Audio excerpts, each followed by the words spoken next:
If you travel by motorcycle, basic mechanical skills might save your day. In the next few minutes, I'm gonna tell you what you really need on the road.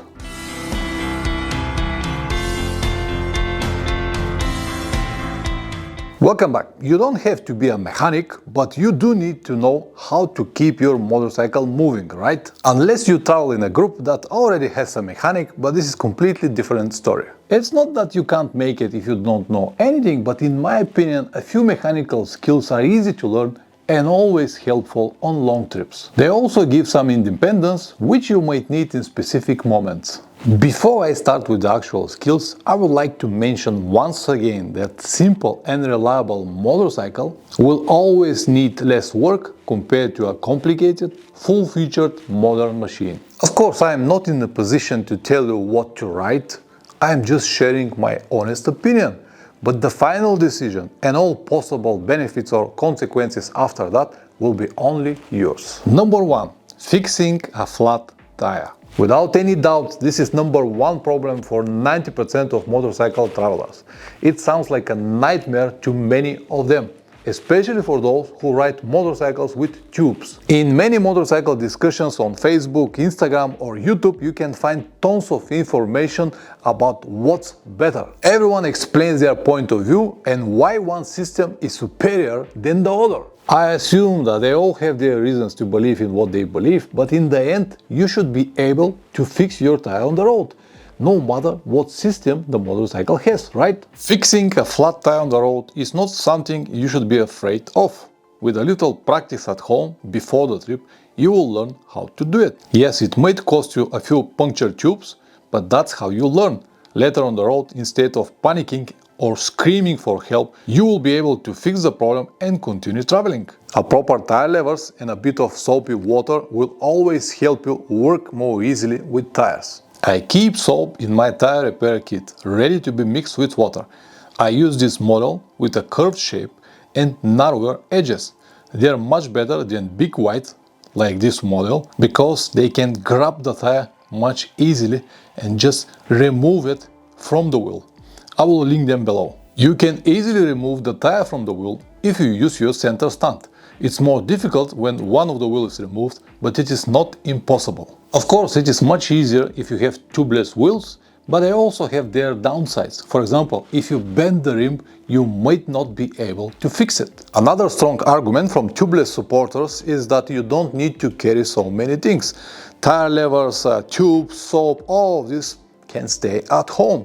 Fair enough, but if you bend the rim, as I just told you, and you cannot fix it on the road, you will definitely need a tube. And when you have a tube, you will need the tire levers and soap to mount it in. So this is definitely not the right approach to travel without any skills just because you have tubeless wheels. Of course, the final decision is yours. Number 2. Chain lubrication and adjustment. This is probably the easiest of all. And I honestly cannot understand why people worry so much about it. Spraying the chain once per day or adjusting it once per 1 or 2,000 kilometers is not a big deal for me. I do it even with pleasure. I also don't see any real benefits in having drive shaft instead of chain, considering its weight and complexity, but that's probably a topic for another video. As I said, spraying it once per day is not a problem for me. Put the motorcycle on the center stand if you have one. If not, use a stone or a side support to lift the rear wheel off the ground. Spray the chain on the inside, where the O-rings are, on both sides. After that, lube the outside as well to prevent corrosion. That's it, no more than a minute. Even the chain adjustment requires only 2 wrenches, 10 and 12 millimeters, and usually takes 10 to 15 minutes. Loosen the main nut, loosen the adjuster lock nut with 12 millimeter wrench, and adjust the chain to the desired sack using the 10 millimeter wrench. It is written in your manual. You can easily find a specific spot on your model where you can measure it easily. On my Tenere is 2 fingers between the swing arm and the passenger foot peg bracket. After that, press the wheel from behind and tighten the big nut, then tighten the lock nuts. That's everything. Honestly, if you cannot do these simple procedures or you think that they are too complicated, you seriously need to consider another hobby. Number 3. Electrical system. This is another possible problem that scares many riders, and I will agree that in some specific situations it can be difficult to find the real issue, but if you have the basic knowledge, won't hurt you at all. Knowing where your battery is located and how it's connected, it's not a rocket science. The same applies to the lights, fuses and the charging relay. If you know where they are, you can check them and replace them if necessary. Some of the most common problems are dead battery, a blown circuit or a charging relay failure. If you know where these components are, you can at least try to replace them.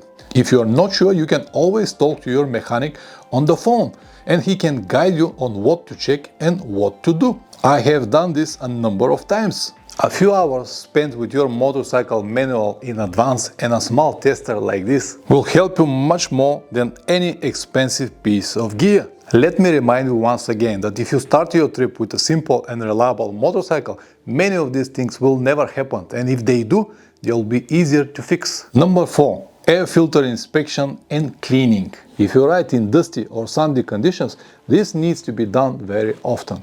Knowing where the air filter is, how to inspect it, how to change it, or do everything with it, it's extremely important. If you ride in these conditions more often, I recommend using a foam pre-filter. It keeps the main filter clean and it's very easy to wash it and re-oil it when necessary. Some models like Africa Twin or Triumph motorcycles have access to the air filter that is, I will use this diplomatic word, interesting.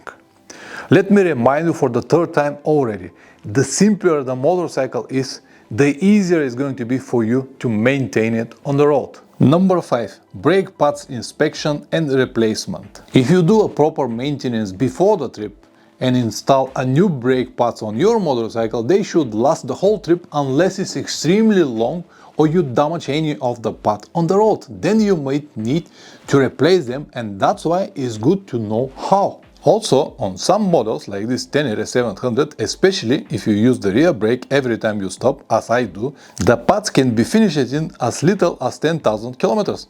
In that case, it's very useful to be able to change them by yourself. This is not a big deal. With a little time spent reading the manual and some practice before the trip, you should be able to change brake pads on the road without any problems. Number 6. Oil change. If your trip is longer than 10,000 kilometers, somewhere on the road you will need to change the oil. But not everywhere you will find a proper garage, and in many places this might be very expensive. Knowing how to do it yourself helps you a lot and can save you money for gas. Once again, read your manual and learn how to do it before the trip. Practice at home where you are not in a hurry, and even if something goes wrong, you will have time to fix it. Be careful not to over-tighten the drain plug and you'll be perfectly fine. If you ride a motorcycle that is 450cc or smaller, you have to do it even more often, every 3 or 5,000 kilometers, and in that case, knowing how to do it by yourself, it's even more important. Number 7. Spark plug or plugs. Usually, a new spark plug will last at least 20,000 kilometers. At least. I changed mine on 40,000 kilometers and they were perfectly fine. And I saw one motorcycle in Plummen's garage on 100,000 kilometers with the original spark plugs. So it is not something that you have to worry about so much, but if something goes wrong, will be very helpful if you know how to do it. It is very simple procedure on a single cylinder motorcycles and a bit more complicated with 2 or more cylinders, but with the help of your manual and a bit of practice, you'll be fine. Things like valve clearance check and adjustments are a little bit more complicated, so let your mechanic handle them before the trip and you'll be perfectly fine, unless the trip is extremely long and need another adjustments before you get back. Carburetor cleaning and adjustment is also not a difficult procedure, but fewer and fewer people know how to do it nowadays because the motorcycles change completely. Unless you have a motorcycle that is carburetor, this is not something that you need to worry about it right now. I would like to know what mechanical skills you think are necessary for long motorcycle trips. Please let me know in the comments below. I really hope that this video will help to at least one person. Press like or dislike, whatever it deserves. If you subscribe, even better. See you in the next one. Ciao.